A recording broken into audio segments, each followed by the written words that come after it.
Have you ever wondered where the myth of breakfast is the most important meal of the day comes from? 99% of the people don't realize that their breakfast is causing them more harm than good. And if your goal is to lose weight, then it is most definitely destroying your fat loss effort. I spent the past 12 years researching and experimenting with every fad diet and trend, and after ages of mentally and physically draining hard work, I had to learn the truth the hard way. To spare you all that effort, I'm going to give you 7 deadly reasons why your breakfast is destroying your health.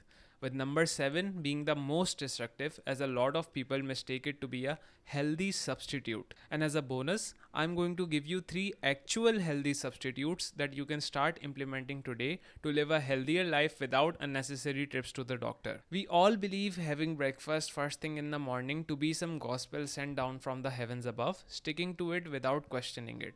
But that's not true, which brings me to number 1. In the 1980s, processed food was invented. This invention marked a significant shift in our eating habits, especially when it comes to breakfast. Unlike whole foods that are rich in fiber, vitamins, and minerals, processed food are often devoid of these essential nutrients. Whole foods provide the necessary micronutrients our bodies need to function properly and help us feel full. In contrast, ultra processed breakfast options are typically high in sugar, trans fats, and artificial additives, offering nothing of value. These foods can leave you feeling hungry and undernourished, failing to provide the energy and nutrients needed to start your day on the right foot. We often take extra care to make good food choices for our lunch and dinner, but we fail to do the same when it comes to breakfast because we are short on time, and that's why most of what we eat for breakfast is ultra processed junk food.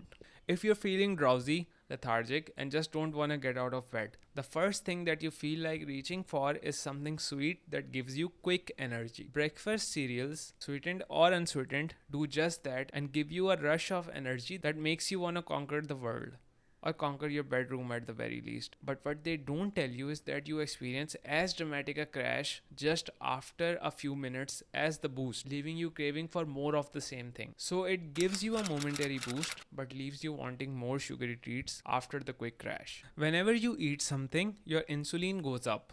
The job of this tiny, cute little hormone, which probably isn't blue in real life, is to take whatever food enters your body, convert it into energy so that your body may be able to use it to do random stuff like binge watch Cobra Kai for the fifth time, and stores the leftover as fat. One important thing to note is that your insulin almost always goes up when you eat something. And when insulin goes up, your body stores fat. The key to burning fat is to have prolonged periods of time where you're not eating anything so that your insulin goes down.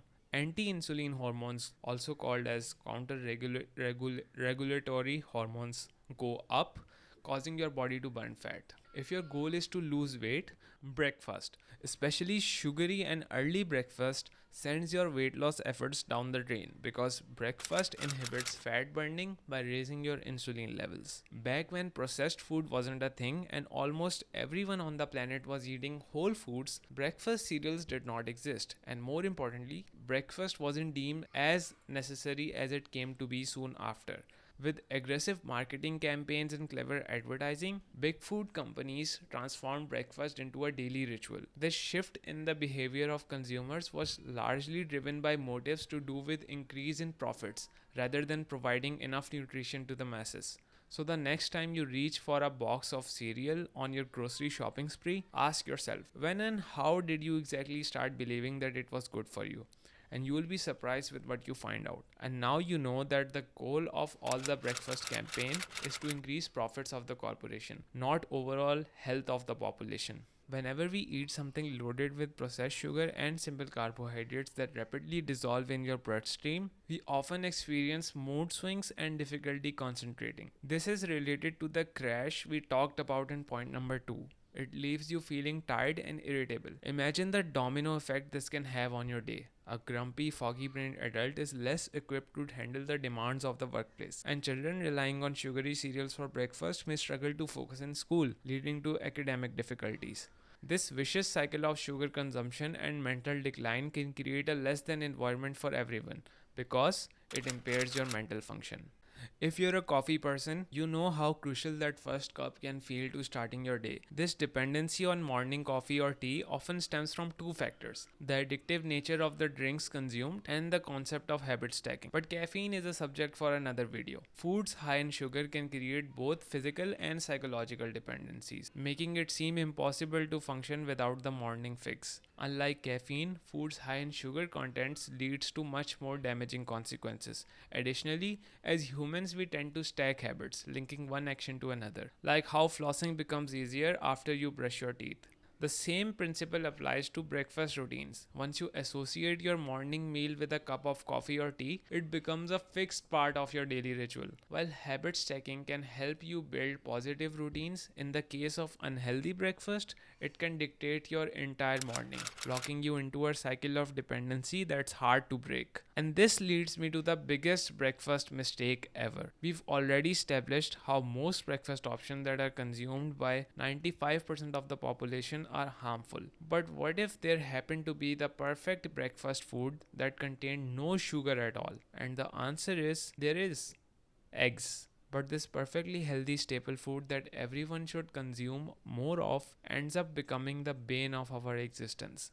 And that happens when you only eat the egg whites. We've been told that dietary fat is bad for us, that not only does it make us fat, but also raises our cholesterol, which leads to heart problems. Both of these assertions are wrong. Since egg yolks are mostly fat, a lot of nutritionists and online fitness influencers recommend consuming eggs without the yolks because they are high in calories. By the way, you can watch the video in description where I talk about why calorie counting is a myth. Not only does eating eggs without the yolks rids us of a large amount of minerals and vitamins that the egg provides, but also egg whites don't help us feel full on their own, and a lot of people end up adding a couple of slices of bread and an occasional orange juice to their meal, and we both know how that works out. But now that you know all that you should avoid, what are the three things that you can do starting today to improve your health? Number 1, if you're eating eggs, just eat them whole.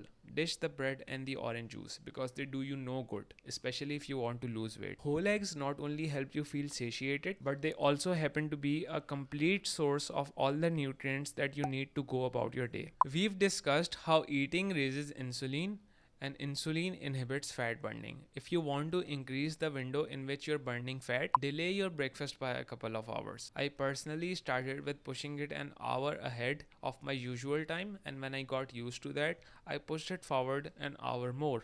Try if that works for you. And lastly, consider skipping breakfast altogether if that is something you can manage. A lot of us have routines that don't allow for the flexibility to eat whenever we want, and the only option we have left with is to eat before we're out of the house. So, again, it's not something that you need to do from the get go, but it's definitely worth a shot. Whether you choose to delay your breakfast by a couple of hours, it is very important that you're eating the right stuff. And in the last point, I talked about why egg yolks don't make you fat and why cholesterol is actually good for you. That happens to be why I eat 5 fried eggs every day and have been doing so for the last 5 years. To learn more about why I do that and how it can help you too, watch this video.